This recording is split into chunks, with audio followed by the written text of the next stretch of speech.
Hello,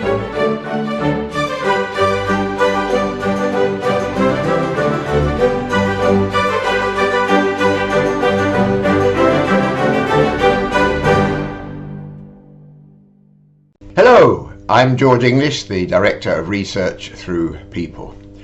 The Industrial Revolution of the 18th and 19th centuries had a tremendous effect on us personally, culturally, economically and so on.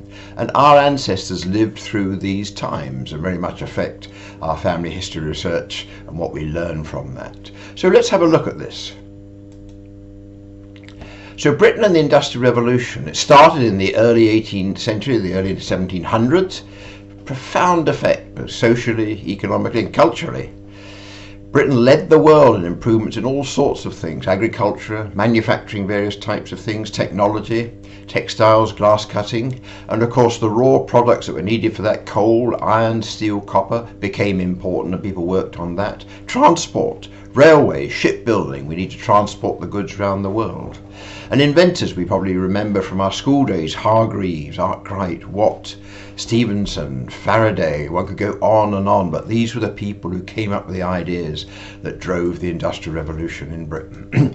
And it had a tremendous effect. It became the first country with more people living in cities and towns than in the countryside. Our ancestors went from rural areas to where the work was. And by 1850, Britain had over 40% of the total world's trade. The United Kingdom was the best economic partnership in history.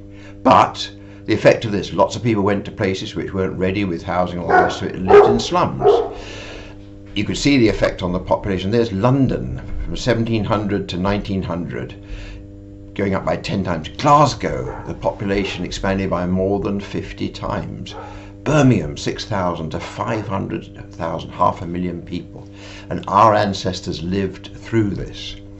So if we look at Britain at that time, here are the various countries: England, Scotland, Ireland, Wales, and people started moving from the country to the towns, to the places where the jobs were developing and growing.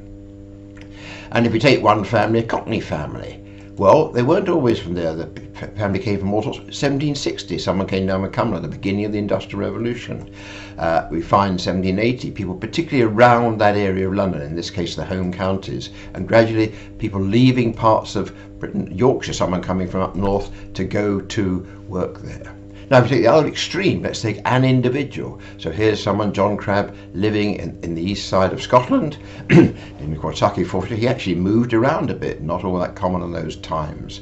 And there he is, 1881, in Kincardineshire. We can see the map with the various places he lived. And then, 1887, when he's 65, he's moved to Glasgow.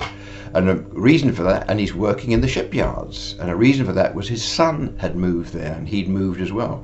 So at the end of his life, having lived in rural areas as a gardener and various things very much to do with the country, he had been affected by the revolution.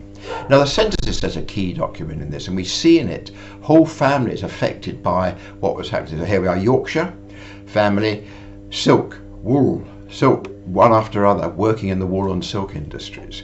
Go the other side of the country to Lancashire. Here's the Pauldings, cotton piecer, cotton weaver, cotton weaver, cotton weaver. Whole family dependent on the effects of the Industrial Revolution. Go to Scotland.